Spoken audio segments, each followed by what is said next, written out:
Hi, this is Amy Lewis with Cisco Marketing here on Engineers Unplugged with Josh Atwell. Hi. And Mike Labrick. Hello. We're here to do a follow-on called Josh, My Network's a Mess, Please Help. So that's right, on Engineers Unplugged, if you're willing to come on the program, you can have your problem solved live on stage. What could be better? Sounds like a plan to me. So I want to tell you, I'm going to admit to something live on air. In my lab environment, I don't use VLANs at all. I have a flat network. Yeah. So here's my. I do too. Here's my network at the moment. But the thing is, my lab environment's quite big. So I have two switches. Yeah. One by this company called, and one by this company called, right.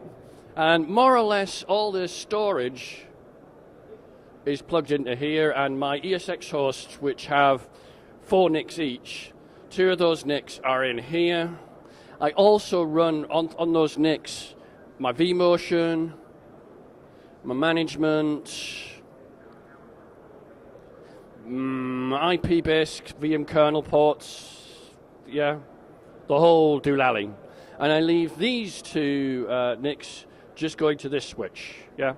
And basically they're just uplinked in that way to create one flat network, which is pretty good, because if I create a virtual machine here and I want to do some management or I want to manage the storage, there is really absolutely nothing stopping that from happening, which I know isn't secure, wouldn't happen in the real world unless you were wanting to present a nice SCSI volume directly to the VM. But with me becoming Mr. Cloudy, I can't carry on doing this. So what I need definitely VLANs here for my partitioning of vCloud Director, because these guys are going to be tenants of a particular place. But at the same token, some of my management stuff, they will need access to. So what worries me is I've got 2 different vendors who have 2 different management layers. The way you define VLANs with them is totally different from the way you define VLANs with these people. I'm almost tempted to leave it as it is and just use VXLAN or use the vCloud Director network backed, which does the Mac and back, and segment the network that way and just say I only have 1 VLAN. What I'm scared of is that when I go through certain wizards in distributed virtual switches, once a distributed switch is using VLAN 0, if you try and use that again, it says you can't use it more than twice. So what do I do? How do I introduce VLANs into this environment? Do I unplug everything, create VLANs and plug it all back in again and hope it all lives? What do I do? Well, you actually touched on the answer that I was going to kind of drive toward, is to simply unplug everything. Yeah. No. With vCloud Director, the one big advantage to vCloud Director that I've seen, the resource allocation is nice, being able to manage a tenant environment, that's good. But the real thing that sticks out to me is the network management. You essentially assign it a pool of IPs, and you say, hey, now create your own virtual networks for each one of these. And they're completely isolated, and you can carve those out in whatever format that you actually need. The first thing that you said that made me a little concerned is that you had your IP, your management, and your storage and vMotion all on the same NIC. So, the first thing I would try to do is make sure that you have those set up so that your storage and your vMotion are not tackling one another. Because typically, your virtual machine traffic is not your highest traffic on your network adapters. So when you're going to start hitting bottlenecks, it's really going to be when you're moving workloads around. And especially, when we're looking at, more distributed resources and you're moving things around in order to do upgrades and all. Oh, you got more to say? Yeah, I need to defend myself because I do know all these are against best practices. But to be honest with you, the amount of IOPS I actually drive through this network on a lab environment is next to nil. In fact, it's probably as little as the virtual machine traffic. One idea I did have was leaving that as a flat network and somehow connecting a VLAN here, VLAN 10, to that network. And then that would never be exposed to my tenants at all. But if I needed to have traffic come out of that and go that way, I could do, but do it selectively. The other thing is that I've got my internet to think of.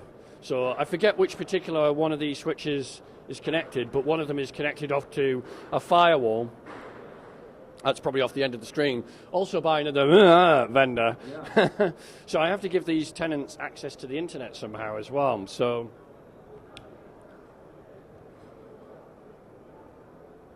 router. just bridge them together with a router. Yeah, so, I mean, does that mean I have to go out and buy a physical router, or I could use a software router to do that? Well, of course, Cisco, we sell routers. That's always good.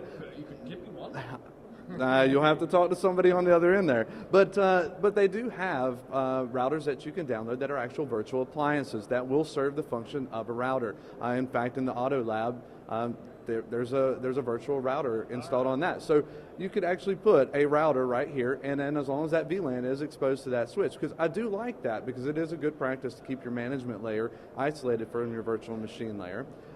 But the problem that you mentioned with the internet access is actually the same reason I have a flat network at home, because I'm so limited on resources that I don't even want to run a router, even virtual, because That's more memory. exactly, I only have about 20 gig of memory in my home lab currently.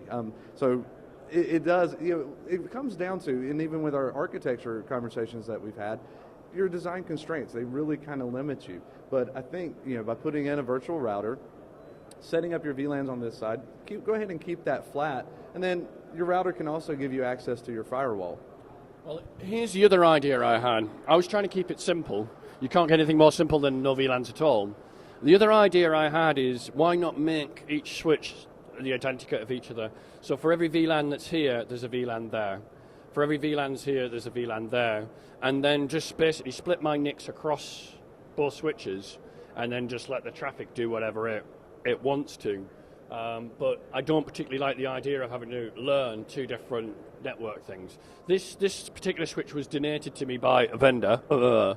This one I bought myself.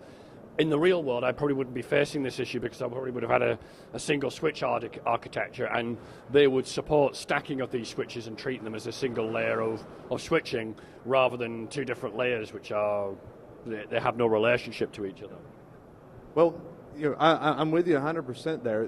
There is definitely value in giving yourself that redundancy. In a true business case, that was probably the way I'd more go. And you're correct. Most people do tend to stick with a single vendor for their switching architecture. But the other nice thing is as we move to more cloud type environments, the software and the abstraction layer does make it so where you should be able to do this without any issue. Your big drawback, and this is a constraint, is that you really don't want to learn the two management interfaces, right? And that's not insurmountable, and it's definitely not something that you should have to work against. But I do like the way you're kind of heading there.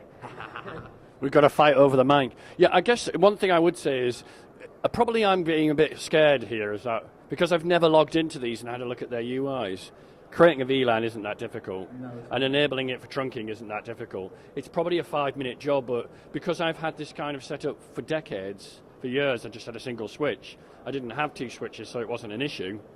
In a way, if I had more ports and just had a single switch, it would probably be easier to segment, but it probably isn't as difficult as it's just different, and I'm a bit like, whoa, I don't want to change too much here and find it that I break everything, Well, in that case, I would say go with one at a time.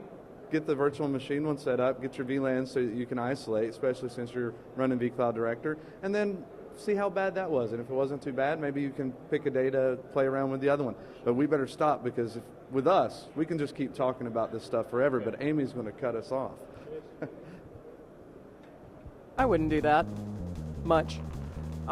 So, thank you both. I want to say I usually make people draw a unicorn at this point, but you guys have done a great job with that before. So my ask is... Attempted drawing a unicorn. Well, we can always give you more unicorn time. But since you've introduced a great new thing on Engineers Unplugged, which is we can have problems solved live. So would you agree to come back if we get another viewer question and they want you to come help them with a problem? I would do. Fantastic. My question is, did I actually help with your problem? I think a lot of it is, like anything in life, even if you don't get a solution to the problem, it's the ability to share it and talk it through with somebody else. That helps you in the thought processes. When you're on your own, it's kind of like, oh, what am I going to do? Who do I ask? Or just being able to bounce a few ideas around and being able to prepare to admit that you perhaps haven't done it the right way the first way is probably a good thing as well. Fantastic. So there we go. New feature on Engineers Unplugged, created live and in person. If you have a question, tweet me maybe. So engineersunplugged.com, and we look for your viewer questions.